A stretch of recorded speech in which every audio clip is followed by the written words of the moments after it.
네, 오늘은 예수님께서 예루살렘 성전에서 어떤 일을 행하셨는지 함께 나눠보고 성전의 의미에 대해서 함께 생각해 보도록 하겠습니다. 예수님께서는 갈릴리를 떠나오신 이후에 바로 예루살렘 성으로 향하십니다. 나귀를 타고 가시면서 사람들의 환호를 받으면서 예루살렘 성에 입성하시죠. 그런데 우리가 전체 예수님의 생애를 한번 생각을 해보면요, 이 부분이 조금 이상하게 여겨질 수 있습니다. 왜냐하면 이스라엘의 역사, 그 다음에 성경의 역사에 있어서 가장 중요한 도시가 어디입니까? 바로 예루살렘이죠. 그리고 예루살렘에서 가장 중요한 곳이 또한 어디이겠습니까? 바로 예루살렘 성전입니다. 바로 그런 예루살렘 성전, 그렇게도 중요한 곳에 예수님께서는 공생의 후반부가 되어서야 이르게 되셨다라고 하는 것이죠. 그리고 사실 예루살렘에 머무신 시간도 예수님의 공생의 시간에 비하면 그렇게 긴 시간이 아니었습니다. 예수님께서는 공생의 대부분을 갈릴리라고 하는 사람들의 삶의 현장에서 머무셨고 이들과 동거동락하셨습니다. 이것으로 볼 때 예수님께서 이 땅 가운데 오신 목적, 예수님께서 누구를 위해서 오셨는가를 우리가 생각해 볼 수 있지 않겠습니까? 예수님께서는 저렇게 멋있게 서 있는 성전을 중요하게 생각하지 않으셨습니다. 그리고 또 그 안에서 제사를 관장하고 하나님의 율법의 말씀을 가르쳤던 바리새인들과 제사장들과 같은 자들을 율법주의자라 비난하시기도 하셨습니다. 그러한 종교적인 엘리트들은 하나님의 사랑을 전하기보다는 성전과 율법을 자기의 권력 추구의 수단으로 삼았습니다. 바로 그러한 사사로운 이익과 목적을 위해서 오용되고 있는 성전을 예수님께서는 안타깝게 생각하셨던 것이죠. 그래서 예수님께서는 성전에 이르시자마자 놀라운 일을 행하십니다. 성경에 이렇게 기록되어 있습니다. 마태복음 21장 12절과 13절의 말씀입니다. 예수께서 성전에 들어가사 성전 안에서 매매하는 모든 사람들을 내쫓으시며 돈 바꾸는 사람들의 상과 비둘기 파는 사람들의 의자를 둘러엎으시고 그들에게 이르시되 기록된 바 내 집은 기도하는 집이라 일컬음을 받으리라 하였거늘 너희는 강도의 소굴을 만드는도다 하시니라. 예수님께서는 성전에 들어오시자마자 그곳에서 장사하는 사람들의 상을 뒤엎으셨습니다. 그리고 그 사람들을 향해 외치시기를 기도의 집을 강도의 소굴로 만들었다라고 비난하고 계시죠. 예수님께서 생각하시는 성전은 바로 기도의 집이었다라고 하는 것입니다. 오늘날 예루살렘을 방문하게 되면 성전의 흔적을 볼 수 있습니다. 옛 성전이 있었던 자리에는 7세기 아랍의 군대가 그곳을 점령했을 때 세웠던 바위사원 혹은 황금돔이라고 불리우는 모스크가 세워져 있습니다.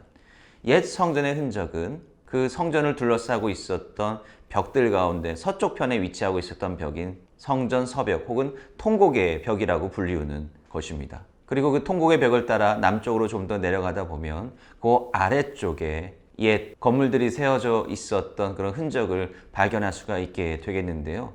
그곳에 성전을 출입하는 사람들을 위한 시장이 있었던 것으로 추정이 되고 있습니다. 바로 예수님께서 이 상을 뒤엎으시면서 그곳에 있는 상인들을 비난하셨던 자리가 바로 이 자리가 되는 셈이지요. 당시 제사는 예루살렘 성전에서만 드려질 수밖에 없었습니다. 그리고 그 제사를 드리기 위해서는 짐승들이 필요했습니다. 그것도 아무 짐승이나 되는 것은 아니고 성경에 규정되어 있는 대로 흠이 없는 순결한 어린 짐승이어야만 했습니다. 그런데 아주 멀리서 이 성전에 제사를 하러 올 때 그 짐승을 데리고 온다라고 하는 것은 굉장히 어려운 일이었을 것입니다. 오는 길에 짐승에 상처가 날 수도 있고 또 때로는 그 짐승이 죽을 수도 있었을 것입니다. 그래서 예루살렘에 제사를 드리러 오는 사람들은 보다 편리한 방식으로 예루살렘에서 제물을 구하려고 했을 것이고요. 자연스럽게 성전을 주변으로 해서 이 제물을 판매하는 상인들이 장을 이루었던 것 같습니다. 그리고 또 하나 중요한 것은 뭐냐면 이 성전에 출입하기 위해서는 성전세를 내어야만 했습니다. 그런데 이 성전세는 규정된 화폐로만 내야 됐기 때문에 이 성전세를 지불하기 위한 돈으로 환전을 또한 해야만 했죠. 그래서 이 성전 밖은 재물을 팔러 나온 사람들과 또 돈을 교환해 주는 그런 사람들로 인산인해를 이루었을 것입니다. 바로 이러한 모습을 예수께서 보시고 도둑의 소굴이다라고 말씀하셨던 것입니다. 그런데 다른 한편으로 생각을 해보면 이 성전은 제사의 장소이기 때문에 당연히 제물이 필요하고 또 성전에 들어가려면 성전세가 필요하지 않겠습니까? 사실 이 사람들이 재물을 판매하고 돈을 바꿔주는 행위 그 자체가 잘못되었다고 볼 수는 없을 것입니다. 이 모든 것들이 제사를 위해서 행해졌던 것이기 때문입니다. 그런데 예수님께서는 그 상을 엎으시면서 그 성전의 본질에 대해 뭐라고 말씀하시냐면 바로 성전은 기도의 집이라고 말씀하고 계신 것입니다. 성전이 기도의 집이라고 하는 것은 무슨 의미일까요? 여러분들도 잘 아시다시피 예루살렘의 첫 성전은 바로 솔로몬 왕에 의해서 건축이 되었습니다. 솔로몬 왕이 거대한 성전을 건축하고 나서 온 이스라엘 백성들을 예루살렘으로 불러 모읍니다. 그리고 그 성전 봉헌식을 거행하게 되는데요.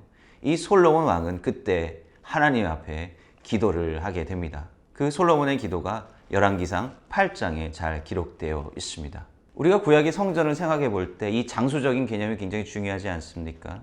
당연히 그 물리적인 성전의 장소에서만 제사를 드려야 되고요. 또 이스라엘 백성들은 이 성전에 하나님께서 거하신다라고 하는 믿음을 가지고 있었습니다. 그래서 이 성전을 다른 말로 하나님의 집이라고도 부르지 않았습니까?